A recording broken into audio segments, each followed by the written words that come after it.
कहानी की शुरुआत में हमें आइसलैंड में एक पहाड़ी इलाके को दिखाया जाता है जहाँ तेज तूफान चल रहा था। यहाँ काफी सारे हॉर्स यानी घोड़े रास्ते से गुजरकर निकल रहे थे। इसी बीच उन्हें अपने आगे कोई चीज दिखाई देती है, इससे डरकर वो वापस पीछे मुड़ जाते हैं। साथ ही हम देखते हैं कि वो चीज तेज तेज सांसें भी ले रही है। खैर सीन यहाँ से चेंज होता है और हम काफी सारी भेड़ों को एक फार्म हाउस में देखते हैं। तभी फार्म हाउस में भी उसी तरह की कोई चीज आ जाती है। इससे घबराकर वो सब भेड़े भी दूसरी जगह में आ जाती हैं। लेकिन इसी बीच एक भेड़ बाकियों से पीछे रह जाती है और जब वो यहाँ आती है तो उसकी हालत काफी खराब होती है। इसके बाद सब भेड़ें उस चीज को वहाँ से जाते हुए देखने लगती हैं। अब हम इस फार्म हाउस के मालिक इंगवार और उसकी वाइफ मारिया को देखते हैं और पता चलता है कि वो दोनों शहर से काफी दूर अकेले एक पहाड़ी इलाके में रहते हैं। अब इस मूवी का चैप्टर 1 शुरू होता है और ये पिछले सीन से कुछ टाइम बाद का सीन है, जहाँ इंगवार भेड़ों के पास जाकर डेली की तरह उन्हें घास डालता है। साथ ही हम देखते हैं कि उनके साथ उनके घर पर एक डॉग और एक कैट भी है। खैर अब उनकी भेड़ें अपने नए बेबीज को जन्म दे रही होती हैं, जिनमें मारिया उनकी हेल्प करती है।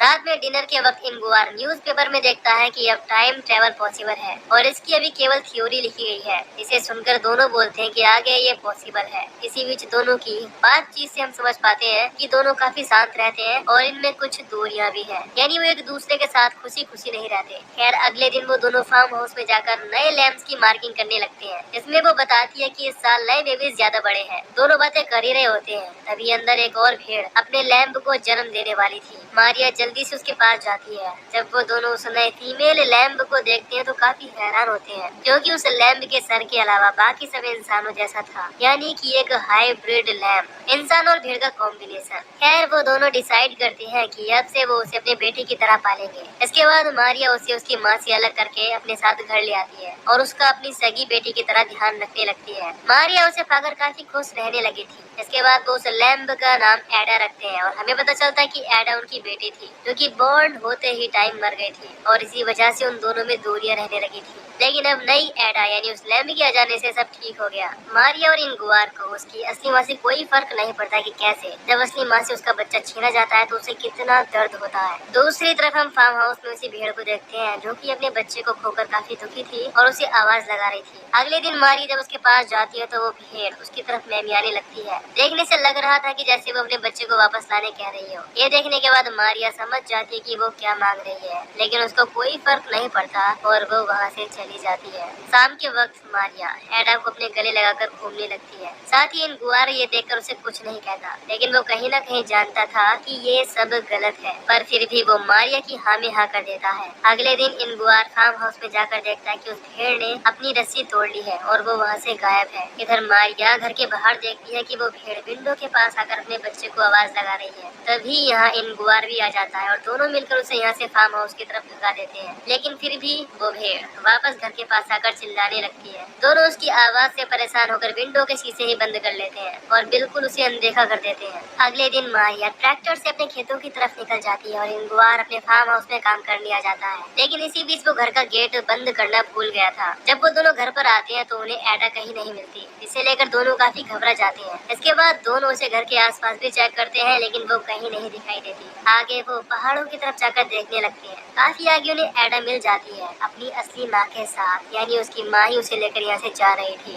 मारिया एडा को उठाती है और वापस से घर की तरफ जाने लगते हैं। साथ ही वो भेड़ उनके पीछे आने लगती है। तब मारिया उस पर चिल्लाकर उसे भाग जाने को कहती है। इसके बाद दोनों उसे घर लाकर सुला देते हैं और यहीं से मूवी का चैप्टर 2 शुरू होता है। और ये भी कुछ टाइम आगे की कहानी है, जहाँ मारिया अब एडा का और भी ज्यादा ख्याल रखने लगी थी। दूसरी तरफ हम कुछ लोगों को देखते हैं जो कि गाड़ी के बोनेट में एक आदमी को पकड़कर लाए थे और उसे इसी पहाड़ी इलाके में छोड़कर चले गए। इसके बाद वो आदमी अब इंगवार के घर की तरफ आ रहा है। इधर रात में मारिया को भेड़ों के डरावने सपने आने लगे थे। जब उसकी आँख खुलती है तो वही भेड़ घर के बाहर खड़े होकर अपने बच्चे को आवाज लगा रही थी। ये देखकर मारिया काफी ज्यादा गुस्से में आ जाती है और फार्म हाउस से गन लाकर उस भेड़ को शूट करके एक ही बार में खत्म कर देती है। इसके बाद वो उसे खींचते हुए दूर ले जाकर मिट्टी में कहीं दफना सुना देती है। अब उसे लगने लगता है कि अब उस भेड़ की आवाज परेशान नहीं करेगी। इसी बीच हम उसी आदमी को देखते हैं जिसने ये सब कुछ देख लिया है। वो आदमी रात में उन्हीं के फार्म हाउस में सोता है और सुबह होने पर उससे मिलने इनगुआर आता है। असल में वो इनगुआर का भाई पीटर है जो कि काफी दिनों के बाद उनसे मिलने आया है। खैर अब इनगुआर उसे अपने साथ खाने पर ले जाता है। उनके साथ खाने पर एडा भी आती है, जिसे देखकर पीटर काफी ज्यादा हैरान होता है। उसे कुछ समझ नहीं आता कि आखिर यहाँ चल क्या रहा है। वो उस वक्त तो उनसे कुछ नहीं कहता, लेकिन बाद में जब एडा मारिया के साथ धारी होती है तो वो उन्हें देखने जाता है। उसे ये काफी अजीब लगता है कि कैसे कोई एक लैंब से इतना घुल मिल सकता है। इसके बाद वो इनगुआर से पूछता है कि क्या चल रहा है। इस पर वो उसे बताता है कि ये हमारे लिए एक खुशी है। अब पीटर आगे उससे कुछ पूछता, इससे पहले इनगुआर उसे कहने लगता है कि जब तक तुम चाहो यहाँ रह सकते हो, लेकिन हमारी पर्सनल लाइफ में इंटरफेयर मत करना। इस पर उसे हाँ कहना पड़ता है। अगले दिन वो इनगुआर और मारिया के साथ मिलकर उनके खेतों पर काम करवाता है। यहाँ मारिया उसके लिए कॉफी लाती है और साथ ही वो उसके ऊपर ट्राई मारने लगता है, लेकिन वो उसे ये करने को मना करती है। वो उससे कहता है कि वो एक एनिमल है, ना कि कोई इंसान, और तुम उसके साथ इतना घुल मिलकर क्यों रह रही हो। ये बात मारिया को बुरी लगती है, लेकिन वो उससे कुछ नहीं कहती। अब अगले दिन वो तीनों मिलकर पुराने केबिन को साफ करने लगते हैं। इसी बीच पीटर को एक म्यूजिक ड्रम सेट मिलता है और वो उसे बजाने लगता है। उसे बजाता हुआ एडा देख लेती है। इसके बाद वो उससे भी घुल मिलने लगी थी। कुछ देर बाद पीटर उसे केबिन के बाहर की घास तोड़कर खिलाने लगता है। साथ ही हम देखते हैं कि वो घास खा रही है। तभी यहाँ इनगुआर आ जाता है और ये देखकर पीटर पर काफी गुस्सा होता है। अब पीटर डिसाइड करता है कि वो इस पागलपन को दूर कर देगा। वो देखता है कि इनगुआर और मारिया सो रहे हैं।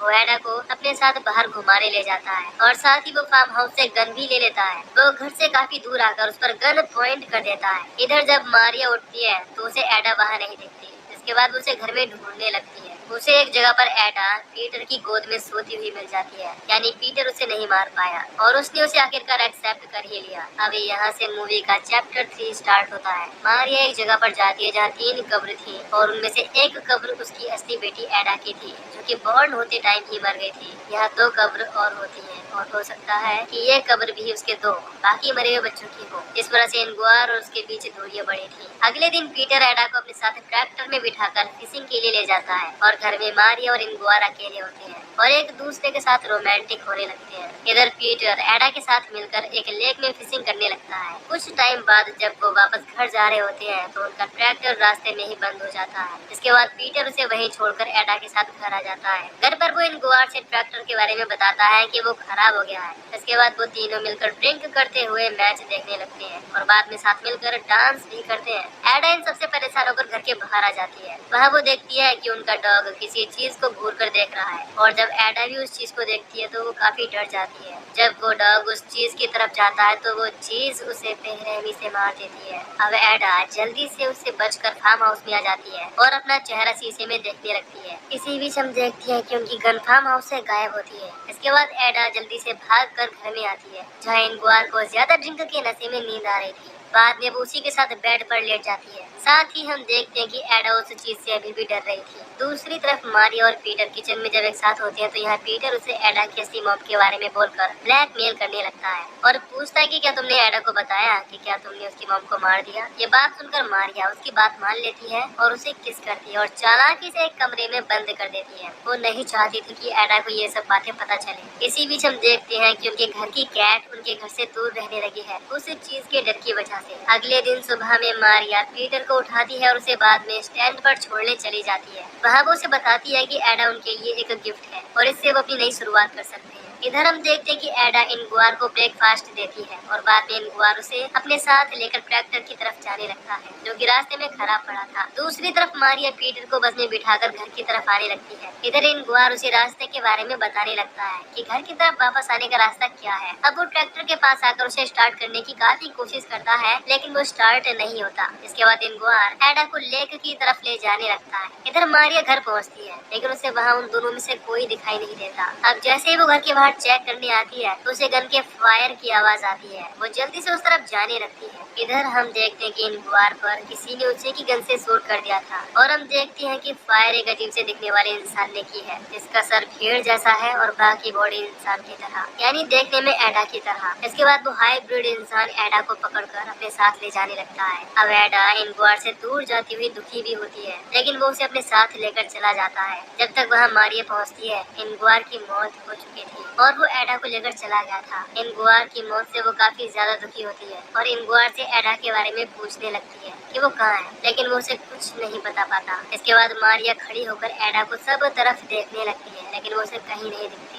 अब असल में दोस्तों वो हाइब्रिड ही एडा का असली फादर था, जिसने फार्म हाउस के पास आकर एक दिन उसी भेड़ को प्रेग्नेंट कर दिया। अब जैसे कि वो एक हाइब्रिड था, वैसे ही उसकी बेटी भी एक हाइब्रिड पैदा हुई। इससे हम ये समझ पाते हैं कि कहानी की शुरुआत में जो घोड़े इस चीज से डरकर भाग रहे थे, वो हाइब्रिड ही था, लेकिन हमें मूवी में उस हाइब्रिड के बारे में जानकारी नहीं दी गई है। हो सकता है कि वो फ्यूचर में किए गए किसी एक्सपेरिमेंट का नतीजा हो और किसी तरह टाइम में वापस आ गया हो। वेल, इसके लिए काफी सारी थ्योरीज बन सकती है। वेल दोस्तों, कहानी इतनी ओपन है तो हम एंडिंग थोड़ा बहुत इधर उधर करके बना सकते हैं। खैर, मारिया के पास कुछ नहीं बचा, ना उसका हस्बैंड और ना ही उसकी नई बेटी, और इसी के साथ ये मूवी यहीं पर खत्म हो जाती है।